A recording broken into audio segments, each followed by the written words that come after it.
हाँ, तो आगे बढ़ते हैं। हमारे पास कुछ और चीज़ है, उसको भी हम डिस्कस करना शुरू कर देते हैं। तो इस एक्सरसाइज को तुम करना। इसका मैं अभी ना हुआ तो फोटो खींच के दे दूंगा आपको।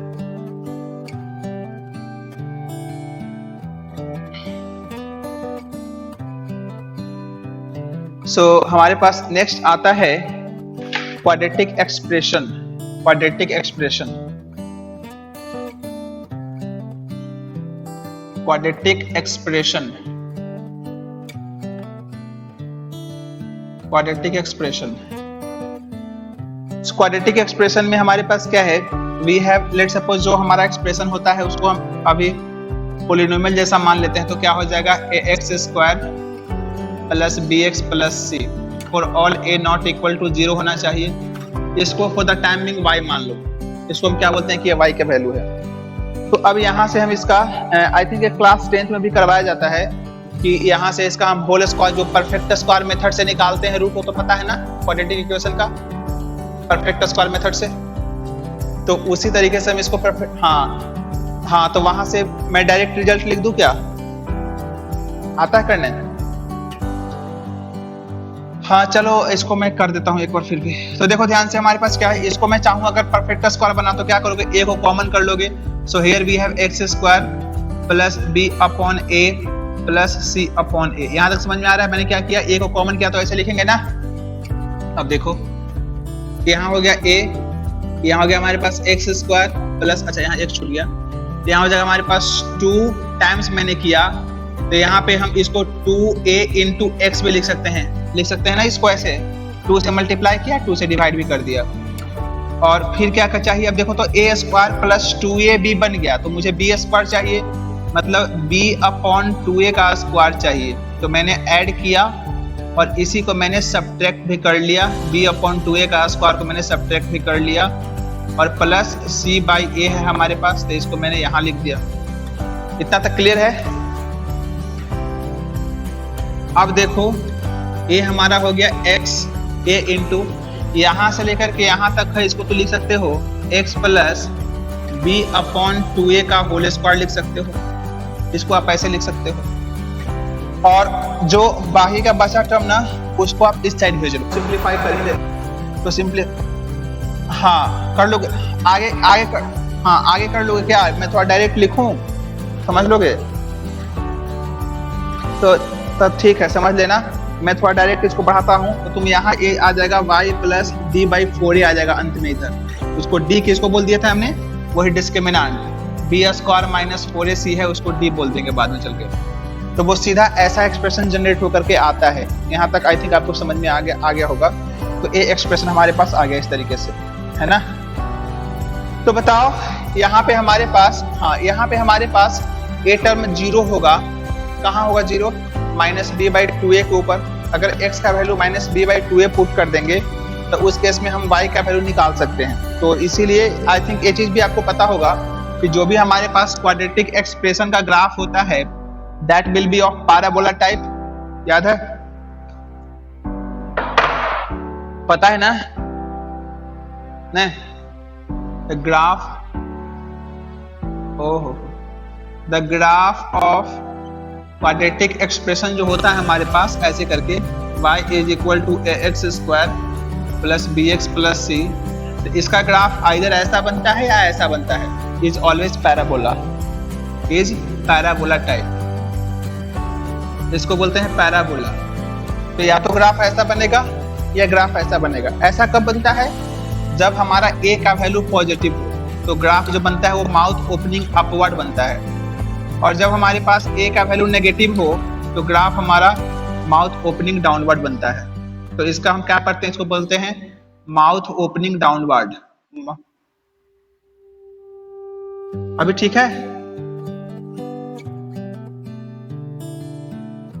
Mouth opening downward, mouth opening, इसको बोलते हैं क्या, माउथ ओपनिंग अपवर्ड।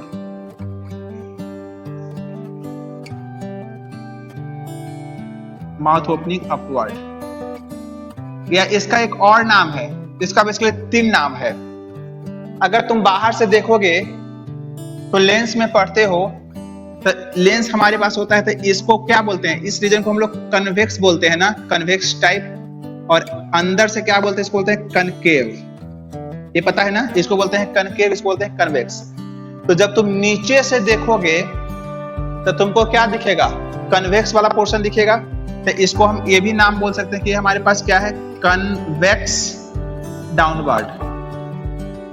इसको हम कन्वेक्स डाउनवर्ड भी बोल सकते हैं। या अगर ऊपर से देखोगे तो क्या पोर्शन दिखेगा आपको, कनकेव दिखेगा। तो इसको हम कनकेव अपवर्ड भी बोल सकते हैं, कनकेव अपवर्ड। इसका तीन नाम हो गया है ना। एक तो नाम हो गया माउथ ओपनिंग अपवर्ड, ऊपर की तरफ मुंह खुला हुआ है। या हो गया कन्वेक्स डाउनवर्ड, नीचे से देखने में कन्वेक्स दिखेगा। या कनकेव अपवर्ड, ऊपर से देखने में कनकेव दिखेगा। सिमिलरली इधर भी नाम आई थिंक आप समझ लोगे। ये क्या हो जाएगा, ये हो जाएगा concave downward and convex upward. Clear है? इरेज कर दूं ना सब?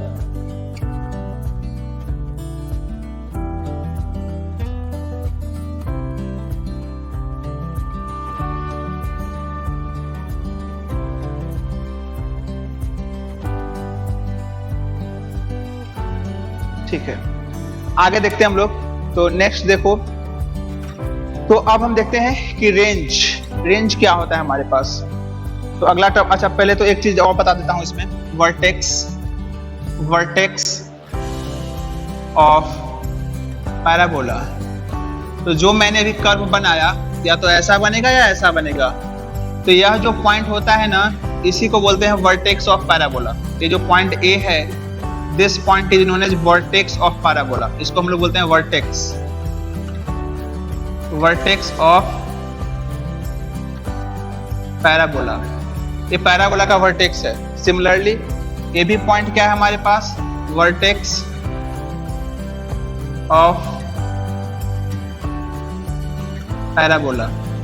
तो इसका जो कोऑर्डिनेट होता है, ध्यान रखना, -b/2a, -d/4a होता है। -b/2a, -d/4a होता है। सिमिलरली ये भी सेम ही होता है value. This is also -b/2a, -d/4a। So this is the vertex of parabola. Clear है? This point is clear.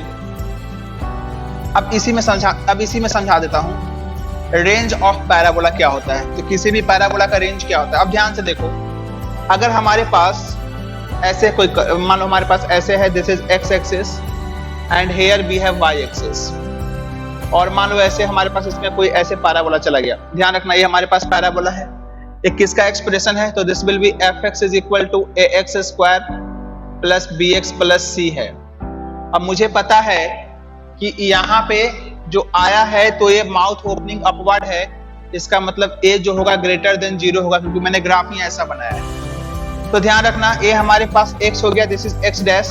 तो यह जो पॉइंट आता है ना, जहां पे हमारा ग्राफ जो है वो x एक्सिस को कट करता है, यही हमारा पॉइंट रूट का पॉइंट होता है। जो अल्फा बीटा निकालते हो इसको, तो अल्फा बीटा यही का पॉइंट आता है, जहां पे कि हमारे पास जो कर्व है वो x एक्सिस को कट करेगा। देखो ध्यान से, तुम इसका कोऑर्डिनेट भी लिख सकते हो। क्या हो जाएगा, इस पी पॉइंट का कोऑर्डिनेट अल्फा, 0, सिमिलरली बीटा, 0। तो वही तो है, ये जो वैल्यू है वो 0 कब बनेगा। हम 0 को ही तो सॉल्व करते हैं जब भी हम किसी इक्वेशन का रूट निकालते हैं। तो मतलब ये हमारा पॉइंट मिलता है।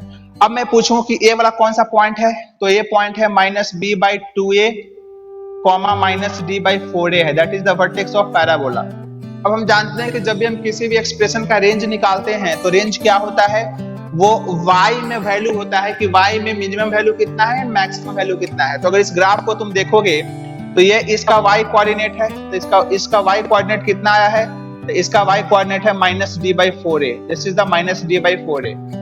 और ग्राफ ऊपर की तरफ ऐसे खुला है, मतलब ऊपर में कहां तक जा रहा है, प्लस इन्फिनिटी तक जा रहा है। तो इस ग्राफ का रेंज क्या हो गया, यहाँ y से लेकर के ऊपर में पूरा। तो इसका रेंज क्या हो जाएगा हमारे पास, तो इस ग्राफ का जो रेंज अगर हम लिखना चाहें, तो इसका रेंज हो जाएगा हमारे पास -d/4a से लेकर के इन्फिनिटी तक। ये इसका रेंज हो जाएगा। क्लियर है? सिमिलरली अगर मान लो ग्राफ हमारे पास माउथ ओपनिंग डाउनवर्ड का केस है, मतलब अगर a का वैल्यू नेगेटिव है, then what we will get here, so you can see here as well.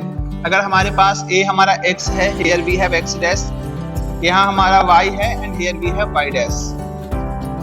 तो in this case graph will be look like this here, let's suppose. तो ये हमारे पास पॉइंट क्या है, -b/2a कॉमा -d/4a का point है। इसका y कोऑर्डिनेट कितना है, यहाँ हमारा y कोऑर्डिनेट -d/4a है। तो फिर से वही बात, रेंज क्या होता है कि y में सबसे नीचे कितना है, अब मैक्सिमम कहाँ तक गया है। तो अगर तुम ध्यान से देखोगे तो ग्राफ तो यहाँ नीचे की तरफ खुला है, क्यों, क्योंकि ये नेगेटिव है।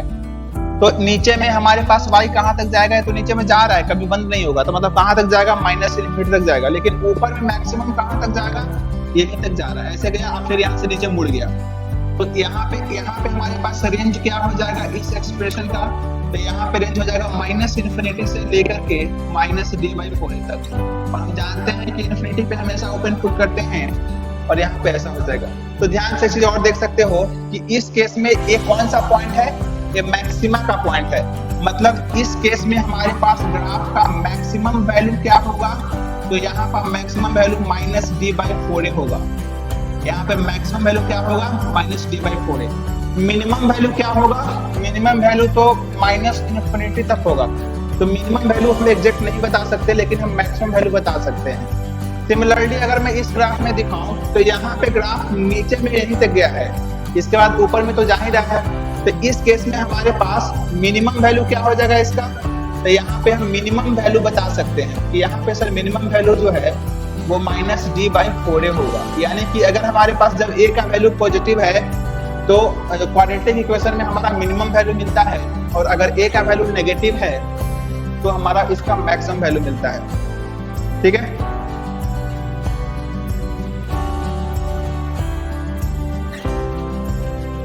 सही है ना, कुछ पूछना है तो पूछ लो।